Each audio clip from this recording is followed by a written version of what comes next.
नमस्कार सकल के हेलो एवरीवन। नमस्ते सभी को, good evening to all of you. जैसे कि आप लोगों को बताया कि मेरी एक जो वीडियो थी वो पार्ट 1 जा चुके हैं। आज पार्ट 2 के बारे में बात करेंगे बंगाली में, और हिंदी में मैं अलग से इस टॉपिक पे वीडियो लाऊंगी। तो आज हम सिर्फ बंगाली में बातें करेंगे। तो সবাইকে এটাই বলার আছে যে আমি পার্ট 1 ভিডিওটা বানিয়েছিলাম মহাশিবরাত্রির দিন, কিন্তু সেটা ইউটিউবে আপলোড করলাম গতকাল, তার মানে 3rd মার্চ আপলোড করেছি। আর আজকে 3rd মার্চে এটা বানিয়ে রাখছি, যেটা হয়তো 4th মার্চ আগামীকাল আমি দেবো। তো শুরু করা যাক।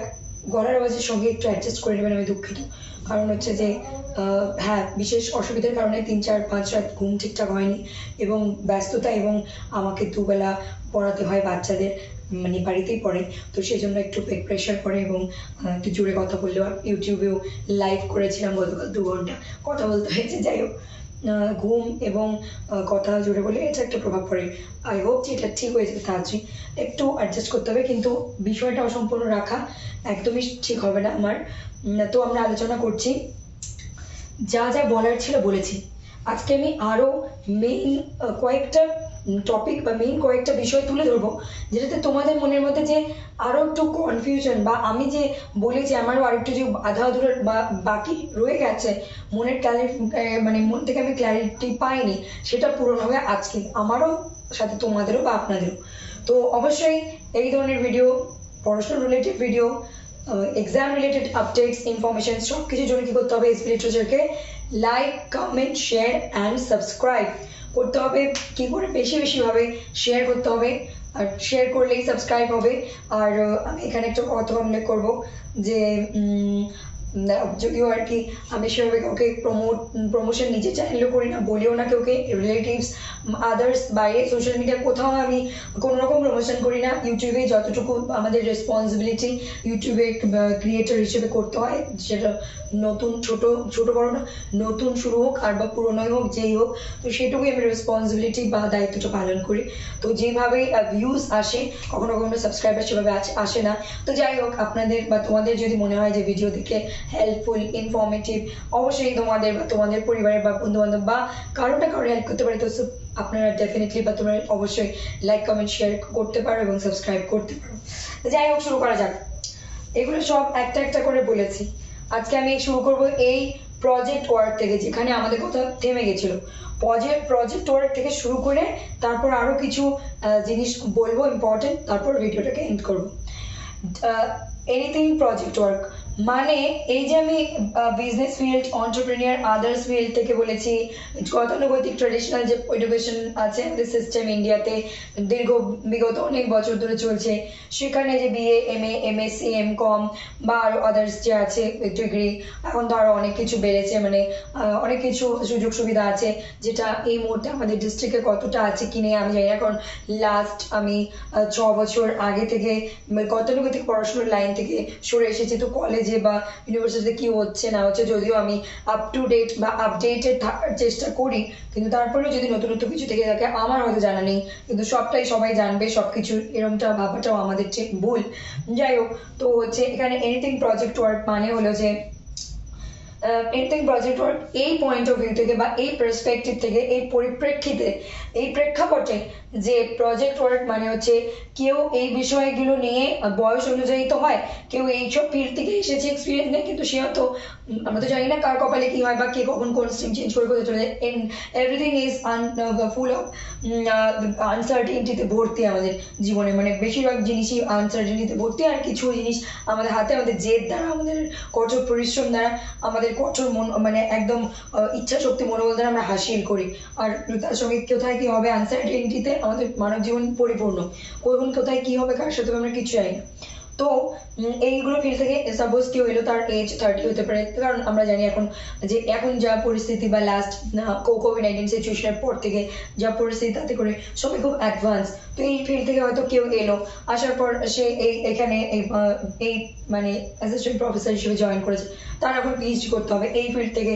তো সে হয়তো একটা এমন ওদের রিয়েল লাইফ প্রবলেম নিয়ে কাজ করবে, প্রজেক্ট যেটা পরিবেশ নিয়ে, এনভায়রনমেন্ট যেটা খুব আমাদের মানে ফোকাস দেওয়া উচিত, কারণ পরিবেশকে রক্ষা করা না রক্ষা করলে মানব জীবনও রক্ষা হবে না। ওয়াইল্ড লাইফ যেটা আর কি বন্যপ্রাণী সংরক্ষণ, সেটাও একটা প্রজেক্ট ওয়ার্ক হতে পারে, সেটা জুওলজিতেও হতে পারে, সেটা মানে ভাগ আছে যে আমরা হিউম্যানিটিজ সোশ্যাল সায়েন্সে থেকে কি করে ওই দিকের জিনিস নিয়ে কাজ করব সায়েন্স।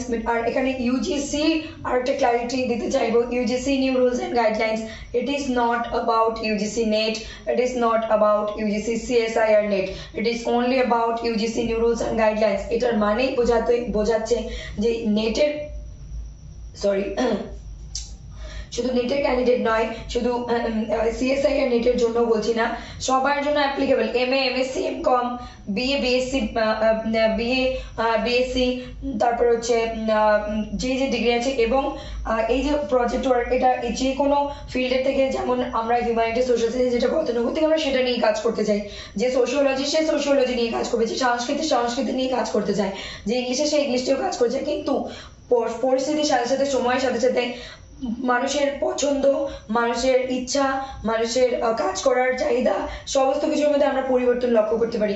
আজ আমার যেটা ভালো লাগছে কাজের ক্ষেত্রে, কাল সেটা আমার ভালো নাও লাগতে পারে। আজকে আমার সায়েন্স ভালো লাগছে, কালকে আমার সায়েন্স ভালো নাও লাগতে পারে। এটার কোনো কিছুই কনফার্ম বাস আমরা একদম বলতে পারবো ফিক্সড, নাথিং ইজ ফিক্সড। একটাই ফিক্সড, সেটা হলো গিয়ে পরিবর্তনশীল এই জগৎ, এটাই ফিক্সড, আর কিছু নেই। তো এখানে প্রজেক্ট ওয়ার্ক মানে যে আমরা যে ফিল্ড থেকে আসি না কেন, এমন একটা, আমাদের তো ইংলিশ বা আদার সাবজেক্টও বলা হয় যে রিসার্চ যখন করবে, প্রপোজাল যখন বানাবে, রিসার্চ প্রপোজাল বা পিএইচডি করবে, এমন একটা টপিক নাও, সেই তুমি সোশিওলজি থেকে, ইংলিশ থেকে, ম্যাথ থেকে, ফিজিক্স, কেমিস্ট্রি থেকে, যে তুমি যাই করো, ইঞ্জিনিয়ারিং ফিল্ড থেকে হোক, মেডিকেল থেকে যাই করো, যে তোমার রিসার্চ মানে কি, মানে আগেই সার্চ মানে খুঁজে নিয়ে আসা। রিসার্চ কেন বলছি, প্রজেক্ট ওয়ার্কের সঙ্গে রিলেটেড, কানেক্টেড, ইন্টারকানেক্টেড, ভীষণভাবে অন্তর্নিহিত ভাবে জড়িত। তো বিষয় হচ্ছে যে ওখানে আমরা বলি যে এমন কিছু রিয়েল লাইফ প্রবলেম নিয়ে কাজ করো যেখানে সমাজকে কিছু আমরা দেবো, এবং নতুনত্ব পুরনো জিনিস আছে, এখন আছে, নিজের মাথা খাটাবো, বিভিন্ন বই পড়বো, অনেকের হেল্প নেবো, তারপরে একটা ফাঁকা জায়গা পূরণ করবো, সেটাই রিসার্চ। তো সেক্ষেত্রে আমাদের প্রজেক্ট ওয়ার্ক যে কোনো যে ফিল্ড থেকে হোক না কেন, যে ফিল্ড থেকে কাজ করুক না কেন, একটা এমন প্রবলেম নিয়ে কাজ করবে যেন সোসাইটিতে কিছু দেয়। এটা গেল এইভাবে। আর এক অর্থে এনিথিং প্রজেক্ট ওয়ার্ক হলো, কেউ হয়তো ওই তো বললাম ডিগ্রি মানে গতানুগতিক যে পড়াশোনা ডিগ্রি, সে জেনারেল ভাবে এই লাইন নিয়ে পড়াশোনা করে এসেছে। জেনারেল মিনস নট যে জেনারেল মানে এই BA, MA, graduation, post graduation. General মানে সেটা এমএসসির ক্ষেত্রে হতে পারে, এমকম এর ক্ষেত্রে হতে পারে, বিএ, বিএসসির ক্ষেত্রে হতে পারে, সেটা বিজনেস এন্টারপ্রেনিউর ক্ষেত্রে হতে পারে, সেটা কোনো প্রাইভেট জবের ক্ষেত্রে হতে পারে, যাই ফিল্ডে হোক না কেন, সে বা তার অভিজ্ঞতা আছে, তার মধ্যে এক্সপার্টিজ আছে, এবং সে চ্যালেঞ্জ করে, সে নিজের এক্সপিরিয়েন্সের উপর বেস করে এই ফিল্ডে আসতে যাচ্ছে, তার দম আছে, তার কাজের উপর, দক্ষতার উপর বেস করে তার মধ্যে অনেকটা পোটেনশিয়াল আছে, সে ডেফিনেটলি আসতে পারে, এবং সে প্রজেক্ট ওয়ার্ক একটা করেছে, কিছু নিয়ে এসেছে অলরেডি। তারাও এসে এখানে তাদের বয়স, তাদের এক্সপিরিয়েন্স, তাদের যোগ্যতা অনুযায়ী পোস্টে অ্যাপ্লাই করতে পারে এবং এই ফিল্ডে আসতে পারে। মোদ্দা কথা হচ্ছে যেটা মেইন কথা, যে আমাদের ইউজিসি নিয়ম নিয়ে এসেছে, আর আমরা একটা বাধা ধরার নিয়ম রাখবো না, আমরা সবাইকে ওয়েলকাম করব। কারণ হচ্ছে যে ফিল্ডেরই হোক না কেন, আমাদের এখানে যদি আসতে চাইছে, কাজ করতে চাইছে, আমরা দেব। কারণ কার মধ্যে কি ক্রিয়েটিভিটি আছে, কখন কার মধ্যে থেকে কি বেরিয়ে আসবে, সেটা কিন্তু কেউ জানে না। যেমন একটা কথা আমি স্কিপ করে গেছিলাম, যেটা আমি আবারও এই ভিডিও নিয়ে আসার আগে নিজেরই গ্যালারি থেকে গিয়ে এই গতদিনের 29 মিনিটের ভিডিওটা দেখে আজকে নতুন করে এই ভিডিওটা বানাচ্ছি। এখন রাত 11টা পার হয়ে গেছে, মানে প্রায় 12টার কাছে। তো বিষয় হচ্ছে যে পিএইচডির কথা আমি বলেছিলাম, তো পিএইচডির কথা বলেছিলাম, হ্যাঁ, যেমন বলেছিলাম পিএইচডির ক্ষেত্রে আর কি আমরা বলি যে তার আমি বলেছিলাম পিএইচডি কোনো গতানুগতিক ডিগ্রি নয়, পিএইচডি প্রমোশনের জন্য হেল্প করে, আমাদের পদের উন্নতির জন্য, স্যালারির উন্নতি, মানে টাকার ইনক্রিজের জন্য আমরা ব্যবহার করে থাকি পিএইচডি। যেমন আমি বলেছি যে সেটা কোনো গতানুগতিক, পিএইচডি করার কোনো নির্দিষ্ট বয়স নেই, সময়সীমা একদম ফিক্সড করে দেওয়া নেই। পিএইচডি তুমি যখন খুশি, বিএ মানে ব্যাচেলার যখন তুমি আছো, মানে যখন তোমার ইয়াং এজ তখনও করতে পারো, যখন তোমার ম্যারিড লাইফ তখনও করতে পারো, আফটার প্যারেন্টহুড টাইমেও করতে পারো, প্যারেন্টহুডের টাইমের পর বার্ধক্য বয়সও করতে পারো, মারা যায়নি, বেঁচে আছি, আরো বাঁচবো, তখনও শেষ মুহূর্তেও যদি মনে হচ্ছে আমি আরো 2-4 বছর 5 বছর বাঁচবো, সবই তো লাইফে যা যা ছিল ইচ্ছে, ছোট বড় করলাম, এখন আমার পিএইচডিটা করা রয়ে গেছে, শখ করে হোক, সেই এক্সপিরিয়েন্স গ্যাদার করার জন্য হোক, বা সোসাইটির জন্য কিছু কন্ট্রিবিউট করার জন্য হোক, যার যে পার্সপেক্টিভ পয়েন্ট অফ ভিউ থেকে সে কিন্তু এসে পিএইচডি করতে পারে। ঠিক যেটা এটা বলেছিলাম, ঠিক তেমনি বলবো, কেউ যদি তার এক্সপার্টিজ দ্বারা, তার দক্ষতা দ্বারা, তার পড়াশোনা দ্বারা একজন ক্লাস 7 এর ক্যান্ডিডেট কি পিএইচডি করতে পারে না, বা একজন 10th 12th স্ট্যান্ডার্ড কি পিএইচডি করতে পারে না, ডেফিনেটলি পারে। কিভাবে পারে? কারণ আমরা দেখি, ইউটিউবে দেখেছি এবং ইন্ডিয়াতে পেপার, নিউজ পেপার, খবর অনেক সময় পাই যে কেউ কি হয়েছে যে খুব কম বয়সে পিএইচডি চান্স পেয়ে গেছে। কেন? তার অনেকে হয় না, খুব খুব সংখ্যায় একদম ন্যূনতম আমরা খুঁজে পাই, কিন্তু আছে তো এই পৃথিবীতে। মানে এমন কিছু নেই যে আশ্চর্যকর সম্ভব নয়, এভরিথিং ইজ পসিবল। যে কোনো কিছু হতে পারে, কোনো মুহূর্তে কি হবে আমরা কেউই জানি না। তো এরকমও হতে পারে যে তোমার সত্যি সত্যি ক্লাস 7-এ পড়ে বা 10-এ পড়ে তোমার এতটাই ইউ আর অলরেডি এক্সপিরিয়েন্সড, ভগবান প্রদত্ত শক্তি দ্বারাই হোক, তোমার পড়াশোনার দক্ষতার দ্বারাই হোক, বা তোমার ভেতরে পোটেনশিয়াল হোক, বা যে কারণেই হোক, তবে তারাও কিন্তু এখানে পিএইচডির কোনো বয়সের লিমিট থাকছে না। তুমি যদি নিজের এক্সেলেন্স প্রমাণ করতে পারো দেশে বিদেশে গোটা বিশ্ব ব্রহ্মাণ্ডে, ডেফিনেটলি তুমি কম বয়সে পিএইচডি করতে পারো, কিন্তু সেটা সেই রকম। আর আদারওয়াইজ আমাদের মতো যারা সাধারণ মানুষ, আমরা সাধারণ যেভাবে গতানুগতিক আসছি, মানে এক্সট্রা অর্ডিনারি আর অর্ডিনারির মধ্যে এটুকুই পার্থক্য, মানে সেটা আমরা এক্সট্রা অর্ডিনারি সবাই, অর্ডিনারিও সবাই। আমরা যারা সাধারণ আছি আর যারা এই যে যারা 10 বছর বয়সে, 15 বছর বয়সে পিএইচডি করার যোগ্যতা, তার মানে তারা এক্সট্রা অর্ডিনারি। তার মধ্যে কিছু তার মধ্যে এক্সট্রা আছে, সে ভগবানের দ্বারাই হোক, সে নিজের কর্মের দ্বারাই হোক, বা অভিজ্ঞতার দ্বারাই হোক এসেছে, সেটা আমাদের মানতে হবে। তাকে তার যোগ্য জায়গা, যোগ্য স্থান, সে যদি যোগ্য বলে বিবেচিত হয়, তাকে অবশ্যই তার স্থান দিতে হবে। আমরা তাকে সরিয়ে ফেলতে বা অস্বীকার বা তাকে না করতে পারি না, কখনই না। তার জন্য আমাদের ইন্ডিয়া, আমাদের ভারতবর্ষ যাতে অবশ্যই ওভারঅল ডেভেলপমেন্ট হয়, তার জন্য এই সমস্ত ভাবনা নিয়ে এসেছে। কারণ তখনই আমাদের ওভারঅল ডেভেলপমেন্ট হবে যখন আমরা ফ্লেক্সিবিলিটি রাখবো, যখন আমরা সবার জন্য অপরচুনিটিস, সুযোগ বাড়িয়ে দেবো, সুযোগের মানে একটা সীমাবদ্ধ রাখবো না, বিস্তরভাবে বিভিন্নভাবে ছড়িয়ে ছিটিয়ে রাখবো, তখনই সম্ভব। এইভাবে প্রজেক্ট ওয়ার্ক এক হলো যে তুমি যে ফিল্ডেই হও, তোমার প্রজেক্ট ওয়ার্ক একটা করে তুমি মানে একদম একটা ক্রিয়েটিভ কিছু নিয়ে এসেছো, করেছো, you are also welcome in this field if you want to come here. তুমি যদি এখানে আসতে চাও, তোমাকে ওয়েলকাম। এবার এটাও পার্সপেক্টিভ থেকে যে বা যারা যে বয়সেরই হোক, যে ফিল্ড থেকেই হোক, তাদের আবার দেখা গেল তাদের জন্য এই প্রজেক্ট ওয়ার্ক। এবং কি কি প্রজেক্ট ওয়ার্ক বললাম, সেটা সমাজবিদ্যা হতে পারে, সেটা পরিবেশবিদ্যা হতে পারে, সেটা হিউম্যানিটি সোশ্যাল সায়েন্স মানে সাহিত্য হতে পারে, সেটা ম্যাথস হতে পারে, টেকনোলজি হতে পারে, সেটা যা কিছু হতে পারে, তারাও করতে পারে। এবং এই যে অ্যাসোসিয়েট প্রফেসর, প্রফেসর এবং ভাইস চ্যান্সেলর, এনারা যারা এই ফিল্ডে আসবেন, এনাদের তো একটা প্রসেস আছে, এখানে আসার জন্য একটা প্রসেস আছে। এখানে নেটে বসার জন্য কোনো নির্দিষ্ট সময়সীমা দেওয়া নেই। জিআরএফ এর জন্য এজ লিমিট বাধা ধরা, যে এত থেকে এতের মধ্যে জেনারেল বা আনরিজার্ভ, এত থেকে এতের মধ্যে ওবিসি, এত থেকে এতের মধ্যে এসসি, এত থেকে এতের মধ্যে এসটি, এত থেকে এতের মধ্যে পিডব্লিউডি ক্যাটাগরি ওয়াইজ ভাগ করা। তেমন নেটের ক্ষেত্রে কিন্তু কোনো বাধা ধরার নিয়ম নেই, এবং পিএইচডি করার ক্ষেত্রেও কিন্তু কোনো রকম বাধা ধরার নিয়ম নেই। তো এই ক্ষেত্রে অ্যাসোসিয়েট প্রফেসর, প্রফেসর এবং ভাইস চ্যান্সেলর, প্রিন্সিপাল, এনারা অনেকটা এক্সপিরিয়েন্স, 25 বছর এক্সপিরিয়েন্স, 30 বছর এক্সপিরিয়েন্স, 15 বছরে, 10 বছরে নিয়ে এসছে। কিন্তু এনারা কি এসে পিএইচডি করবেন? না, কখনোই না। ওনারা অলরেডি ওনাদের ফিল্ডে বিশাল কিছু মানে ক্রিয়েটিভ কিছু এবং বড় কিছু করে ফেলেছেন, অলরেডি ধামাল মাচিয়েছেন এবং ধামাকা কিছু করেছেন। তার জন্যই তো এই জায়গায় এসে একটা ভাইস চ্যান্সেলর কে হন, একটা ইউনিভার্সিটিকে বা একটা ইনস্টিটিউশনকে যিনি পরিচালনা করবেন, তিনি তো হবেন ভাইস চ্যান্সেলর। একটা কলেজকে যিনি পরিচালনা করবেন, তিনি তো হবেন প্রিন্সিপাল। তো এনাদের মধ্যে যদি সেরকম পোটেনশিয়াল না থাকে, সে তুমি যে ফিল্ড থেকে আসো, সে ওনারা যে ফিল্ড থেকে আসুক না কেন, সেই পোটেনশিয়াল এক্সপিরিয়েন্স না থাকলে তো তারা সেই পদের জন্য অ্যাপ্লাই করতে পারবে না। আর অ্যাপ্লাই যদি করে, তার মানে সে যোগ্য, সেই হিসেবে সে এন্ট্রি নিতে পারে। তো এখানে শুধু ওই একটা আমার আগে যেরকম ছিল পরিচিত, সমস্ত কিছু আমরা দিন দিন দেখছি পরিবর্তন হচ্ছে, সুযোগ সুবিধা বাড়িয়ে দিচ্ছে সবার হাতে, আরো বেশি বেশি করে যাচ্ছে। তো এগুলো বলার ছিল। এবং নেট আর পিএইচডির ক্ষেত্রটা আমি এই ভিডিও বানানোর পর, আজকে যখন 3rd মার্চ এই ভিডিও আমি ছেড়েছি, বানাচ্ছি আজকে 3rd মার্চ রাত্রি 11টার পর থেকে ভিডিও বানানো শুরু করলাম। এটা কালকে যাবে 4th মার্চ, এই ভিডিও যাবে 2025। Oh my God, I am so sorry. আমি যদি এটা এর আগের ভিডিওতে যদি আমি 2024 দিয়ে থাকি, আই এম সো সরি যে এটা মানুষ মাত্র ভুলে, এটা 2025 হবে। কারণ ভিডিওটা তো গতকাল গেছে 25-এ, তো এটা 2020 মানে ডেটটা ভুল করে দিয়েছি। ইটস ওকে, এমএসসি তো যেমন ভুল হয়েছিল, ছোট ছোট এরকম মানুষ মাত্রই ভুল হয়, ত্রুটি মার্জনা করবেন। আর হচ্ছে কি বিষয়, নেট আর উইদাউট নেট, আমি এটার বানানোর পর আমি গত পরশু দিন সম্মানীয় জগদীশ কুমার মামিটালা, যিনি আছেন আমাদের ইউজিসির চেয়ারম্যান, যিনি আছেন, ওনার একটা শর্ট ভিডিও দেখেছি। মানে ওনার ভিডিও ইউটিউবে কোনো চ্যানেলে ছেড়েছে, আমি দেখেছি, এবং উনি মুখ দিয়ে বলছেন। তো এই যে উইথ নেট উইদাউট নেটটা আর একটু ক্ল্যারিফাই করে দিই, যাতে করে কনফিউশন না হয়। যেগুলো আমি বলেছিলাম সব ঠিকই বলেছি, সত্যিই বলেছি।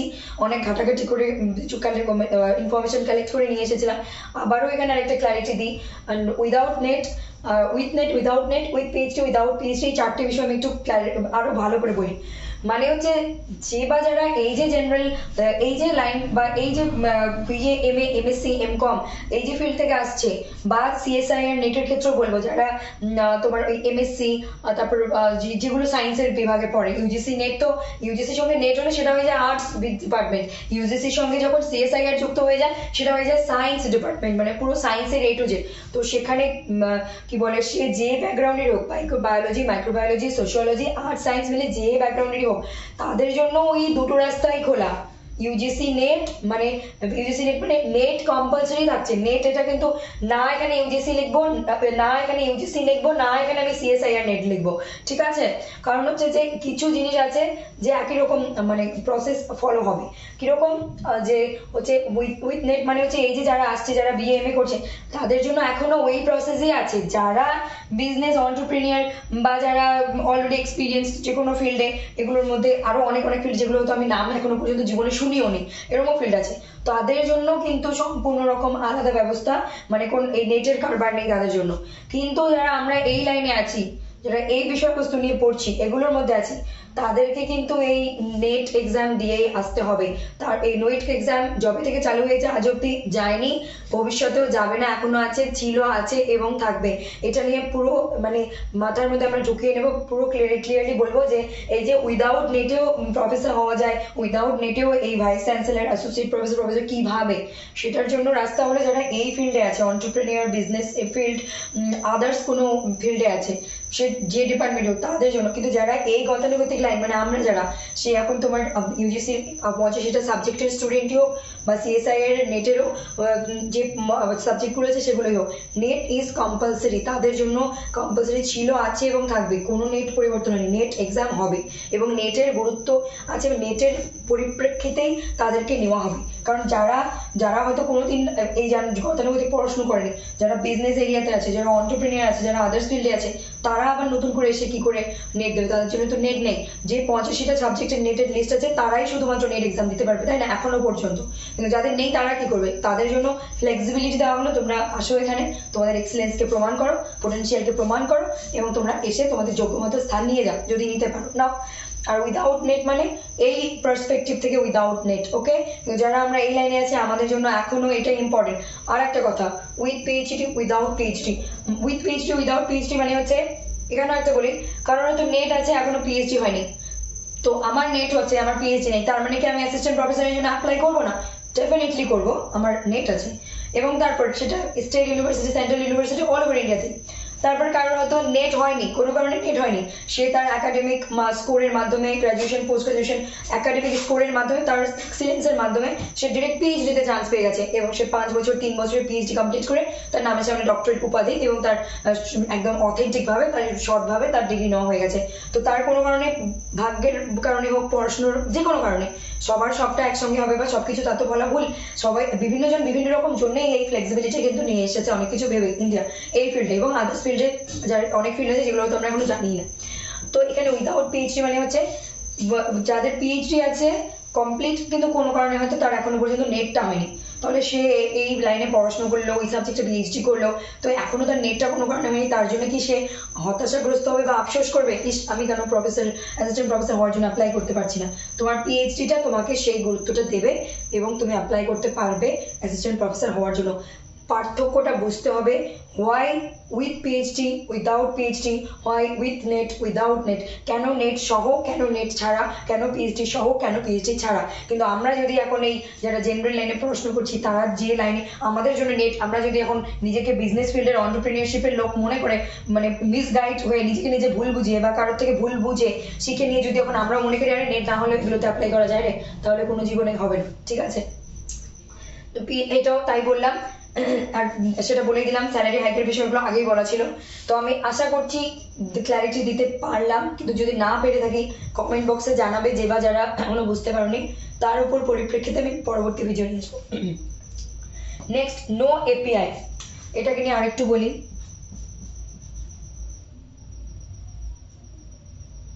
একাডেমিক পারফরমেন্স, আচ্ছা, একাডেমিক পারফরমেন্স ইন্ডিকেটর, এপিআই মানে ওই তো লেখালেখি এখন হচ্ছে আগে বলতে 2018 থেকে 24 পর্যন্ত একটা ভীষণ রকমের এপিআই একাডেমিক পারফরমেন্স স্কোর, যেটা আমি বলেছিলাম পাবলিকেশন, লেখালেখি, জার্নাল, এগুলোর উপর ডিপেন্ড করছে। এবং হচ্ছে কি হচ্ছে যাদের একদমই মানে যেহেতু 1 নাম্বার আছে সেটার সাথে আরো তাকে প্রমোশনের জন্য, তার ফিল্ডে এক্সপিরিয়েন্স গ্যাদার করার জন্য, সবকিছুর জন্য তাকে এপিআই স্কোর বাড়াতে হবে, ঠিক আছে। আবার যারা মানে একদমই নেই, 0 থেকে শুরু করবে, তাদেরকেও অ্যাসিস্ট্যান্ট প্রফেসর হওয়ার পর এপিআই স্কোর বানাতে হবে। সেটা কাদের জন্য? এই জেনারেল ফিল্ডের যে লোকরা আছে বা যারা এই ফিল্ডে জেনারেল লাইন থেকে এই যেগুলো থেকে এসেছে তাদের জন্য, ঠিক আছে। তো এখানে এই যে এনিথিং প্রজেক্ট, সেটা তো আমি বুঝিয়ে দিলাম। এখানে বলছি জন্য যে এটা কিন্তু নয়, এটা আলাদা বিষয়, আমি বুঝিয়ে দিয়েছি। এই যে ডিফারেন্ট সাবজেক্ট অফ এই থেকে এই অবধি, ঠিক আছে। তো এপিআই স্কোর এখন, তার মানে এখন আমরা জানি যে নতুন করে কোনো নিয়ম এলো, সেই নিয়মটা যেদিন সরকার বা যেদিন অথরিটি, গভর্নিং বডি অ্যানাউন্স করছে, সেই থেকে কি চালু হয়? কখনো নয়, সেই দিন থেকে কখনোই চালু হয় না। সে একটা যে কোনো নতুনত্ব নিয়ে আসতে যেমন সময় লাগে, রিভলিউশন মানে আমাদের যেমন আর কি, আমরাও আজকে মানে এইভাবে যে আছি সেফটির সঙ্গে, খুব স্বাধীনভাবে বেঁচে আছি, এটা আনতেও কিন্তু আমাদের মানে হাজার হাজার বছর আগে, আমাদের শ বছর আগে আমাদের দেশীয় বন্ধুরা, দেশপ্রেমীরা প্রাণ দিয়েছেন, যুদ্ধ করেছেন, অনেক রক্তপাত হয়েছে, অনেক কিছু হয়েছে, তারপর আমরা আজকে এই দিন পেয়েছি এবং অনেক কিছু পরে এই দিন পেয়েছি। তো একাডেমিক পারফরমেন্স ইন্ডিকেটর, আচ্ছা আমি ব্যক্তিগতভাবে বলছি, বলে দিল যে এখন এটা ননসেন্সিক্যাল বা এটা ইনভ্যালিড বা এটা একদম আউট, এটার কোনো ভ্যালিউ নেই, তার মানে কি এখন বাচ্চা কাচ্চারা লেখালেখি করবে না? তার মানে কি ছেলেমেয়েরা রিসার্চ করবে না? তার মানে কি জার্নাল বা একাডেমিক রাইটিং যেটা আছে সেটা কি লেখালেখি করে তারা পাবলিশ করবে না? তারা কি তার বই ছাপাবে না? তারা কি তাদের জার্নালকে লিখবে না? এরকমটা কিন্তু নয়। একাডেমিক পারপাস ইন্ডিকেটর ইনভাইট করছে, কিন্তু এই ফিল্ডে যেভাবেই তুমি যে ফিল্ডে আসো না কেন, আলটিমেটলি তো তোমাকে চর্চার মধ্যেই থাকতে হবে। স্টুডেন্টকে পড়ানো একটা, পিএইচডির জন্য একটা, এবং এই যে বাইরে seminar, national seminar, international seminar, conference, workshop, যে ফিল্ডে যেটা প্রযোজ্য হয়, এবং এগুলো কিন্তু চলতেই থাকবে। কারণ এগুলো না করলে হাতে নাতে আমরা যদি সামনাসামনি যে সাবজেক্টের ক্ষেত্রে ওয়ার্কশপ কোন সাবজেক্টের ক্ষেত্রে হয়, সেমিনার কোন সাবজেক্টের, কনফারেন্স কোথাও, বিজনেসের ক্ষেত্রেও কনফারেন্স হয়, একাডেমিক ফিল্ডেও কনফারেন্স হয়, তো এগুলো যদি আমরা না করি তাহলে তো হাতে নাতে প্রবলেমকে যদি নিয়ে কাজ না করি তাহলে সলিউশন আসবে কি করে? ছেলেমেয়েরা, বাচ্চা কাচ্চারা বা যারা অলরেডি এই ফিল্ডে কাজ করছে, এক্সপিরিয়েন্স লোকেরা আরো এক্সপিরিয়েন্সড হবে কি করে, জানবে কি করে? তো বলে দিল নো এপিআই স্কোর ইনভ্যালিড বা এখন আর এটার কোনো গুরুত্ব নেই, তার মানে যে রাতারাতি গুরুত্বহীন হয়ে গেল, এটা ভাবাটাও কিন্তু ভুল। কারণ আমরা এই ফিল্ডে আছি বা থাকতে চাইছি মানে আমাদেরকে লেখালেখির প্রতিও ইন্টারেস্ট রাখতে হবে, ভাবতে হবে, লিখতে হবে, বা বই লিখতে হবে, জার্নাল পাবলিশ করতে হবে। সেটা তোমার এখন এখানে পুরোপুরি ভাবে ভ্যালিড মানে নাম্বার দিক আর না দিক, কারণ এগুলো ফিল্ডে আসতে আমাদের তো চর্চাই থাকতে হবে, নয়তো আর তাহলে এগুলো কেন হয়েছে? Seminar, conference, workshop, national, international বা এমনি একটা সিম্পল কোনো কিছু বিষয়ের উপর কেন হয়েছে? এগুলো বাচ্চা কাচ্চাদের স্কুল, কলেজ বা বিভিন্ন বাচ্চা কাচ্চাদের এগুলো হাতের কাছে দেওয়া হয়, ওয়ার্কশপ করা হয় কেন? যাতে করে তারা হাতে নাতে দেখে একটা গতানুগতিক প্রতিদিন স্কুলে যায়, পড়াশোনা করে, কলেজে যায়, পড়াশোনা করে, ইউনিভার্সিটি যায়, পড়াশোনা করে, শেখে, কিন্তু তার মাঝে মাঝে আমাদেরকে কিছু হাতে নাতে বাইরে থেকে প্রফেসরস নিয়ে আসতে হয়, বাইরে থেকে টিচার নিয়ে আসতে হয়, বাইরে থেকে আসেন, ভিজিট করেন এবং কিছু নতুনত্ব দেখান। ওগুলোতে কি হয়, বাচ্চাদের আরো এক্সট্রা ক্যারিকুলার অ্যাক্টিভিটিও বা এই সাবজেক্টের যে বিষয়, সেই বিষয়ের উপর আরো দক্ষতা বা আরো জ্ঞান অর্জন হয় তার জন্য। ঠিক আছে, আর কিছু বলার বাকি আছে? হ্যাঁ, আরেকটা ইম্পর্টেন্ট পয়েন্ট বলে আজকের ভিডিও এখানে এন্ড হবে, সেটা হলো যে এত কিছু এখন কেন? আমি সেটা ব্যক্তিগতভাবে আবারও বলবো, যতটা না মোবাইল, ইন্টারনেটের আমরা দাপট বা একটা তাৎপর্য আমরা কোভিড-19 সিচুয়েশনের আগে যতটা না বুঝতে পেরেছি, কোভিড-19 সিচুয়েশনের পর বাচ্চা মানে ছোট বাচ্চা ঘরে সবাই এখন অনেক কিছু জেনে গেছে, অনেক কিছু বিষয় অ্যাডভান্স হয়ে যাচ্ছে। তো বিষয় হচ্ছে যে একটা এক্সাম্পল দিচ্ছি, এখনকার অনেকেই বলে যে এখনকার বাচ্চারা খুব দুষ্টু, এখনকার বাচ্চারা খুব চঞ্চল, এখনকার বাচ্চারা মধ্যে ধৈর্য নেই, এখনকার বাচ্চাদের মধ্যে এই, এখনকার বাচ্চাদের মধ্যে ওই। তো আমি এই কথাটার সঙ্গে সহমত পুরোপুরি ভাবে নই, 50-50, অর্ধেক সহমত অর্ধেক নই। কারণ হচ্ছে যে এখনকার বাচ্চারা অনেক অ্যাডভান্স, এখনকার বাচ্চাদের হাতে অনেক হাতিয়ার আছে, তারা সেই হাতিয়ার প্রয়োগ করে আমরা যে বিষয়টা আমরা মানে যেমন আমরা 90s এর কিডস বলে থাকি বা 90s এ যাদের জন্ম, আমরা যে বিষয়গুলো পেয়েছি বা আমাদের বাবা তাদের মানে বাবা ঠাকুরদাদের আমলে ওনারা যতটা বিষয়ে জানতে পেরেছে তার থেকে এখনকার কিন্তু অনেক উন্নত থেকে উন্নততর হয়েছে। তো আমরা যেমন যেটা বিষয়ে জানতে হতো আমাদের 5 বছর 7 বছর 2 বছর লেগে গেছে, এখনকার বাচ্চা কাচ্চারা অ্যাডভান্স। তো আমরা জানি যে এখন বাচ্চা কাচ্চাদের মধ্যে কিউরিওসিটি বা উৎসাহ উদ্দীপনা অনেক বেশি। তারা ঘরে ঘরে বসে নিজে কাগজের মাধ্যমে কিছু একটা প্লেন বানাচ্ছে, কিছু একটা বানাচ্ছে, দেশলাই কাছে দিয়ে কিছু একটা বানাচ্ছে, তারপর ক্রিয়েটিভিটি কিছু একটা নিয়ে আসছে। তো একটা ছোট বাচ্চা বাড়িতে খেলার মাধ্যমে কি ক্রিয়েট করছে বা কি করছে না করছে কেউ জানে না, কোন বাচ্চা কি করবে কেউ জানে না, কার মধ্যে কি আছে। কারোর একদম ছোট্ট বয়স থেকেই একটা নতুনত্ব মানে মাইন্ডের মধ্যে আসতে পারে ক্রিয়েটিভিটি, আবার কারোর বুড়ো বয়সও আসতে পারে, সেটা কেউ ফিক্সড বলতে পারে না। কিন্তু এখন এই ব্যবস্থা ইন্ডিয়া কেন ভাবলো? এতদিন তো একটা সিস্টেমেটিক ট্রেডিশনাল গতানুগতিক পদ্ধতি চলছিল, তাহলে হঠাৎ ইন্ডিয়া ইউজিসি হঠাৎ কেন এই সমস্ত বিষয় নিয়ে ভাবলো? তার পিছনে কারণ হলো এই যে গত 5 বছর ধরে বা তারও আগ থেকে গত 10-15 বছর ধরে বা লাস্ট 5 বছর যদি আমি ধরি, এত মাত্রায় ইন্টারনেটের এক সোশ্যাল মিডিয়া প্ল্যাটফর্ম ইন্টারনেটের দাপট বেড়ে গেছে, এত মাত্রায় মানুষ এতটা অ্যাডভান্স হয়ে গেছে যে প্রত্যেকে নিজের ক্রিয়েটিভিটিকে শো করছে। সে রিলস বানানোর মাধ্যমে হোক, সে ছোট বাচ্চা অনলাইনে এমন ভাবে পড়িয়ে দিচ্ছে, আমরা দেখছি মানে ইউটিউবের মাধ্যমে দেখছি যে হয়তো যারা আমরা জানি যে যারা পিএইচডি করা বা আরো অনেক ডিগ্রি ওয়ালা এক্সপিরিয়েন্স লোকও হচ্ছে, তার থেকে হয়তো ওই বিষয়টা আমরা পাইনি। কিন্তু কেউকে এখানে ছোট করা যাবে না, কেউকে বড় করছে না, কিন্তু কার মধ্যে কি পোটেনশিয়াল কি ক্যাপাবিলিটি আছে আমরা কেউ জানি না। তো এখানে ইন্ডিয়া বলছে, ভারতবর্ষ বলছে যে ভারতবর্ষকে উন্নত করতে গেলে মানে ভারতবর্ষকে উন্নত হচ্ছে, আরো করতে হবে ডেফিনেটলি, এবং বিশ্ব দরবারে ইন্ডিয়াকে এগিয়ে নিয়ে যেতে হবে, সেটা আছে। আর আমি মনে করি যে ভারতবর্ষ নয়, সবাইকে এগিয়ে যেতে হবে, সমস্ত কান্ট্রিকে, অল ওভার মানে ওয়ার্ল্ডের মধ্যে যত কান্ট্রি আছে সবারই ইমপ্রুভ হওয়ায়, গ্রো হওয়ায়, গোটা বিশ্বের যখন গ্রো হবে তখন আমরা বলবো ওভারঅল গ্রো। শুধু আমার গ্রাম গ্রো করবে, আমি গ্রো করব, আমার রাজ্য গ্রো করবে, আমার দেশ গ্রো করবে, এরকমটা ভাবাটা কিন্তু অবশ্যই ভারতবর্ষের লোকজন আমরা অবশ্যই ভারতের জন্য তো সবার আগে ভাববোই আমরা। তো হচ্ছে এই ব্যাপার যে এখন বলা হচ্ছে যে আমরা আর কোনো কিছু মানে এই ফিল্ডের মধ্যে আমরা কোনো কিছু আর করে দিচ্ছি না, কি বলে সংকীর্ণ রাখছি না, আমরা এটাকে বিস্তর ভাবে ছড়িয়ে দিচ্ছি। কিরকম? যে ফিল্ড থেকে আসতে যাচ্ছে, কারণ কার মধ্যে কি পোটেনশিয়াল আছে, কে কি করবে না করবে আমরা জানি না, ভবিষ্যতে কেউ জানি না, কিন্তু আমরা এরকম ভাবে এখন রাখি যেন যে চায় সেই যেন আসতে পারে এই ফিল্ডে, যে কোনো এগুলোর মধ্যে আসতে পারে, এবং তারা যেন তাদের দক্ষতাকে প্রমাণ করতে পারে, দক্ষতাকে দেখাতে পারে, এবং নিজেকে গ্রো করতে পারে, সাথে ওভারঅল ইনস্টিটিউশনকে গ্রো করতে পারে, অবশ্যই ওভারঅল ভারতবর্ষকে উন্নততর থেকে উন্নততম পর্যায়ে নিয়ে যেতে পারে। তাই তো এটা হচ্ছে মেইন উদ্দেশ্য আমাদের, বা এই ইউজিসির এটাই প্রধান উদ্দেশ্য, মূল লক্ষ্য।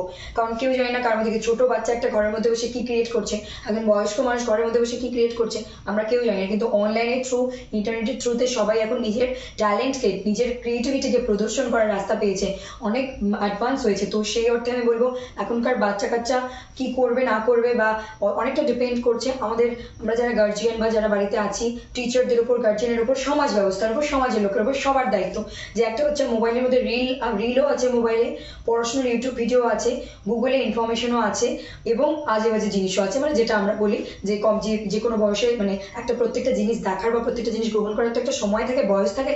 তো কম বয়সে যদি বাচ্চাটা মানে যার যেটা দেখার কথা না সেটা সে দেখে ফেলে, সেটা কোথাও না কোথাও তাকে ভুল পথে পরিচালিত করতে পারে। সেটা খেয়াল রাখতে হবে গার্জিয়ানকে, সমাজকে, টিচারদের, সবাইকে। তো সেই জন্য বলছি যে এখনকার আমাদের কাছে নির্ভর করছে যে বাচ্চাটা কোন জিনিসটা গ্রহণ করবে এবং কোন দিকে যাবে, তাকে সঠিকটা ভুলটা ধরিয়ে দিতে হবে। একজন বাচ্চার মধ্যে সে তো জানে না সঠিক ভুল কি, আর সব বাচ্চাই যে ঘরে বসে এক রাতারাতি ক্রিয়েটিভ হয়ে যাবে সেটাও নয়। তো সেই জন্যই যে আমি মনে করি এখনকার বাচ্চারা অনেক অ্যাডভান্স, এখন বাচ্চারা অনেক ভালো, তারা অনেক কিছু ধামাল করছে, কামাল করছে, আরো করবে। ইন্টারনেট থেকে কেউ বাজে জিনিস থেকে অন্য পথে গিয়ে জীবনটা শেষ করছে, আবার ইন্টারনেট থেকে কেউ অনেক কিছু শিখে প্রচুর উপার্জন করছে, এবং ইন্টারনেট থেকে এমন কিছু লোকজন করছে মানুষের জীবনকে পরিবর্তন করছে, মানুষের জীবনের মূল্যবোধকে বোঝাতে শেখাচ্ছে। আবার ইন্টারনেট থেকে এমন কিছু করে মানুষ যারা মানে কোনোদিন ভাবতেও পারেনি কিছু করবে, তারা এমন কিছু করে দেখাচ্ছে যে মানে ভাবনার কল্পনাতীত, মানে ভাবনারও বাইরে। এটা হচ্ছে মেইন কথা। আর একটা main point, multiple entry and multiple exit. যখন এত কিছু মাল্টিডিসিপ্লিনারি, ইনক্লুসিভিটি, ফ্লেক্সিবিলিটি, এই তিনটে যখন মিশে যায়, is equals to holistic development. যখন মাল্টিডিসিপ্লিনারি মানে এত ধরনের মাল্টিপল জিনিস থাকছে, মানে প্রচুর বিষয়বস্তু, ইনক্লুসিভিটি অন্তর্গত হচ্ছে এবং ফ্লেক্সিবিলিটি থাকছে, তখন তো অবশ্যই হলিস্টিক ডেভেলপমেন্ট হওয়া স্বাভাবিক। সার্বিক উন্নয়ন বা সার্বিক উন্নতি, সার্বিক ডেভেলপমেন্ট বা সার্বিক উন্নতি তখনই হবে যখন এগুলো মিলেমিশে একাকার হয়ে কাজ হবে, তখন কি হবে সার্বিক উন্নতি। আর যখন এত কিছু একসঙ্গে ইন্ট্রোডিউস হবে তখন চলে আসবে multiple entry and multiple exit. মানে হচ্ছে যে আমি আজকে আমার 25 বছর হোক বা 30 বছর আমার মনে হচ্ছে আমি অ্যাসিস্ট্যান্ট প্রফেসর হয়ে গেছি, 10 বছর চাকরি করার পর আমার মনে হচ্ছে যে না আমি অন্য ফিল্ডে যাবো, আমার মনে হচ্ছে আমার মধ্যে আমার মন অন্তরাত্মা বলছে, আমার ভিতর থেকে বলছে তোমার আরো কিছু করার বাকি আছে। যে একটা মানুষ, আমরা জানি একটা মানুষ একটাই প্রফেশন, আমরা এতদিন জানতাম বা গত 10-20 বছর আগে মানে ভাবতাম একটা মানুষ একটাই কাজ করতে পারে, যে রান্না করে সে চুলো বাঁধে, এটা আমাদের একটা প্রবাদ আছে, কিন্তু অবশ্যই একটা মানুষ একটা কাজ এরকমটা নয়। তোমরা এখন ইউটিউব, আবারও বললাম বারবার, অনলাইন মিডিয়া, ইউটিউবে আমরা যদি দেখি মেয়ে কি ছেলে কি, মেল ফিমেল থার্ড জেন্ডার মানে যে কোনো লিঙ্গ, আমি লিঙ্গ বৈষম্য একদমই নেই, সবার সব জেন্ডারেরই সমান অগ্রাধিকার থাকা উচিত, সবার সম্মান পাওয়া, সবার অধিকার এবং সেটা আমাদের কর্তব্য দেওয়া। তো সেখানে হচ্ছে গিয়ে যে মাল্টিপল এন্ট্রি মাল্টিপল এক্সিট মানে হচ্ছে যে যে ফিল্ড থেকে যখন যেখানেই আসছে তার দক্ষতা দিয়ে সে 2 বছর 5 বছর করার পর তার ভিতরে ভিতরে সে অলরেডি ফিল হচ্ছে এবং সে একটা কিছু করছে অন্য ফিল্ডে যাওয়ার জন্য, যখন যেতে যাচ্ছে তাকে আটকানোর কোনো দরকার নেই। যে নাচে ভালো সে যে গানে ভালো হবে না এরকম ভাবা ভুল, যে কবিতায় ভালো সে আঁকাতে ভালো হবে না এরকমটা ভাবা ভুল। এখন বলা হচ্ছে যে বাচ্চাদের বা বড়দের একদম 8 থেকে 80 বা বলবো একদম মানে 5 বছর বয়স থেকে 100 বছর বয়স পর্যন্ত যার যতদিন আয়ু থাকে, যার যেটা যখন করতে চাইছে সে করতে পারে, যে কোনো ফিল্ডে তার ক্রিয়েটিভিটিকে প্রদর্শন করতে পারে, শিখতে পারে, নিজেকে নলেজেবল করতে পারে, এক্সপিরিয়েন্স করতে পারে, এক্সিলেন্স সে নিয়ে আসতে পারে, দেখাতে পারে। ঠিক আছে, তো মাল্টিপল এন্ট্রি মাল্টিপল এক্সিট যখন এত কিছু তোমরা দেবে তখন মানুষের মনের মধ্যে তো অনেক ধরনের ক্যাপাবিলিটি ক্রিয়েটিভিটি আছে, তাহলে আমরা তো একটা ফিল্ড থেকে এসে গেলাম আর বলা হলো তুমি আর যতদিন বেঁচে আছো এই ফিল্ড থেকে বাইরে যেতে পারবে না বা অন্য কোথাও তুমি অ্যাপ্লাই করতে পারবে না, এটা ভুল। আমরা তার কি করছি, তার যে ভেতরে 10টা কাজ করার ক্রিয়েটিভিটি বা ট্যালেন্ট আছে তাকে আমরা আটকে দিচ্ছি, তাকে আমরা বলছি তোমার এই একটা কাজই করতে হবে, তুমি অন্যত্র যেতে পারবে না। এটা কোথাও না কোথাও তার আরো সার্বিক উন্নয়নে বাধা সৃষ্টি করা। তো সার্বিক উন্নয়নে বাধা সৃষ্টি তখনই হবে না যখন তুমি মাল্টিপল এন্ট্রি এবং মাল্টিপল এক্সিট রাখবে, মানে যখন খুশি ঢুকতে পারি যখন খুশি বেরোতে পারি, কিসে, প্রফেশন, আমার যখন যেটা ভালো লাগছে। তো ইউটিউবে তোমরা দেখবে কেউ কোনো মেয়ে বা ছেলে যেই জেন্ডারের হোক সে হয়তো ডক্টর এবং সে মিস ওয়ার্ল্ডও হয়েছে এবং সে এনভায়রনমেন্ট নিয়ে প্রজেক্ট নিয়ে পিএইচডিও মানে একটা ফিল্ডে কাজ করছে, তাহলে যে মেডিকেল লাইনে আছে সে কি পরিবেশ বিজ্ঞান নিয়ে কাজ করতে পারে না? যে সাহিত্য নিয়ে কাজ করছে সে কি অঙ্ক নিয়ে কাজ করতে পারে না? ডেফিনেটলি পারে। এবং আমি আবারও বলছি, কুচবিহার শিলিগুড়ির মধ্যে, আমাদের কুচবিহার ডিস্ট্রিক্ট শিলিগুড়ির মধ্যে কি ফেসিলিটি বা কি অপরচুনিটি সুযোগ সুবিধা আছে আমি জানি না, আছে কিনা জানি না, কিন্তু এখন আমি যেটা শুনেছি জেনেছি যে স্কুল লেভেলে হয়তো অতটা আসেনি কিন্তু আসবে in future, college university level বা হায়ার এডুকেশনাল লেভেলে বলা হচ্ছে যে তুমি অঙ্কের সঙ্গে যদি চাও তুমি জীবন, অঙ্কের সঙ্গে যদি তুমি চাও যে ইন্টারনেট নিয়ে কাজ করবে, মানে এই যে অনলাইন ইন্টারনেট টেকনোলজি করতে পারো, তুমি ইংরেজির সঙ্গে যদি মনে করো যে আমি ইংরেজি পড়তে পড়তে মাইক্রোবায়োলজি নিয়ে পড়বো, ইউ ক্যান ডু ইট, তুমি করতে পারো, মোস্ট ওয়েলকাম। মানে অদ্ভুত অদ্ভুত কম্বিনেশন, মানে কেমিস্ট্রির সঙ্গে কেউ ভাববে, কেমিস্ট্রির সঙ্গে কেউ যদি ভাবে কেমিস্ট্রির সঙ্গে এমন একটা ফিল্ড, কেমিস্ট্রির সঙ্গে মানে দূর দূর থেকে লিঙ্ক নেই, কেমিস্ট্রি আছে, কেউ হতে চাচ্ছে আমি কেমিস্ট্রি নিয়ে কাজ করি তো কিছু আমার মনে হচ্ছে আমি সংস্কৃত নিয়ে কাজ করবো বা দুটো কম্বাইন্ডে কাজ করবো, ইউ আর ওয়েলকাম। কারণ কার মাথা থেকে কোন ক্রিয়েটিভিটি কখন আসবে আমরা কেউ জানি না। তো এইরকম অদ্ভুত অদ্ভুত অপরচুনিটিস আমাদের শুনলে অদ্ভুত লাগছে কিন্তু বাস্তবে হচ্ছে, এইরকম সুযোগ আমাদের জন্য ভারতবর্ষে নিয়ে আসছে higher education authority, governing body এবং যারা এক্সপিরিয়েন্স লোক, ভারতবর্ষের বাচ্চা কাচ্চাদের জন্য, ঘরে ঘরে সবার জন্য অনেক অপরচুনিটিস নিয়ে আসছে, যাতে আমরা কারোর কোনো রকম সার্বিক উন্নয়নে, সার্বিক মূল্যায়নের মানে উন্নয়নের ক্ষেত্রে, উন্নতির ক্ষেত্রে বাধা সৃষ্টি করব না। যে যেভাবে যে ফিল্ডে কাজ করতে চাইছে তাকে দাও পারমিশন, অনুমতি দাও, সে করুক, তার দক্ষতা প্রমাণ করুক এবং সে থাকলে থাকুক, অন্য ফিল্ডে গেলে যা, কিন্তু করুক, কাউকে আমরা বাধা দিতে পারবো না। তাই multiple entry and multiple exit, কারণ আমরা যদি বাধা দিই, আসতে বাধা দিই বা যেতে বাধা দিই, তাহলে তো সে ওই একটা ক্রিয়েটিভিটির মধ্যে আটকে গেল, তাকে তো আর সার্বিক বিকাশ আমরা করতে দিলাম না বা দিচ্ছি না। তার জন্যই বলা হচ্ছে যে যখন খুশি আসো, যতটা টাইম যেটা খরচ করার করো, আবার যদি মনে হয় চেঞ্জ করে অন্য ফিল্ডে যাবে করতেই পারো, কারণ আমরা জানি জীবন সম্পূর্ণ অনিশ্চিত, কখন কি হবে কেউ জানে না। শুধু একটা জিনিস নিশ্চিত এই পৃথিবীতে, এই বিশ্ব ব্রহ্মাণ্ডে, সেটা হলো পরিবর্তনশীল এই জগৎ, যা হয় পরিবর্তনই হয়, আর এটাই fixed, nothing is permanent, nothing is fixed. Okay, that's it for today. I hope যে আমি এগুলো ক্লিয়ার করতে পারলাম। তারপরেও হাজারো হাজারো একটা দুটো বা যত প্রশ্ন থাক কমেন্ট বক্সে তোমরা জানাও, আমি সমস্ত কমেন্ট পড়ে আবারও নতুন করে কিছু নিয়ে আসার চেষ্টা করবো। সেটা একটা কমেন্ট হলেও ভিডিও নিয়ে আসবো, 1000 বা 100টা কমেন্ট হলেও নিয়ে আসবো। That's it for today. Thank you very much, take care, God bless you all. নমস্কার সকলকে, ভালো থাকুন, সুস্থ থাকুন, দেখতে থাকুন SP literature. To like, comment, share, subscribe to SP literature, hit the bell icon so that you never miss an updates. আর হচ্ছে এইরকম যেরকম ধ্যান ধারণা আমরা এখন নিজেদের উপরেও অবশ্যই আমরা যে যখন যেটা লাইনে কাজ করি করব, এতটা ফ্লেক্সিবিলিটি মাল্টি ডিসিপ্লিনারির জন্য আবার যে ফিল্ডে কাজ করি আমরা নিজেদেরকে এতটাও কনফিউজড করবো না, বা এতটাও মানে করবো না যে যেটা নিয়ে কাজ করছি সেটাতেই ফোকাস করতে পারছি না। যেখানে আমি টাইম দিচ্ছি, সময় ইনভেস্ট করছি, টাকা ইনভেস্ট করছি, এনার্জি ইনভেস্ট করছি, কিন্তু এত কিছু আমার মাথায় ঢোকার জন্য আমি মেন কাজটাই করতে পারছি না, এরকমটাও কিন্তু আমরা করবো না। যেটা মন থেকে ভালো লাগছে, যেটা ভালোবেসে, মানে মন থেকে ভালো লাগলেও করতে হয়, অনেক কিছু ভালো না লাগলেও করতে হয়।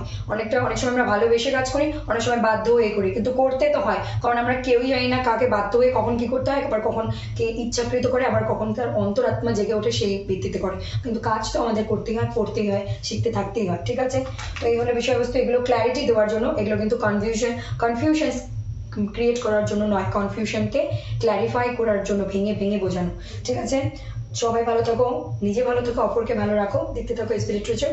আর অবশ্যই আমরা যে যেটা জীবনে করতে চাই সেই দিকে একদম লক্ষ্য স্থির রেখে পড়াশোনা করে যা যে যেটা করতে চাই করতেই থাকবো, আরও চেষ্টা চালিয়ে যেতেই থাকবো, আমরা একসঙ্গে এগিয়ে যাব। নমস্কার, ভালো থাকুন, সুস্থ থাকুন, দেখতে থাকুন SP literature. Good night, take care. Like, comment, share and subscribe করে দেবেন যদি মনে হয় সত্যি হেল্পফুল।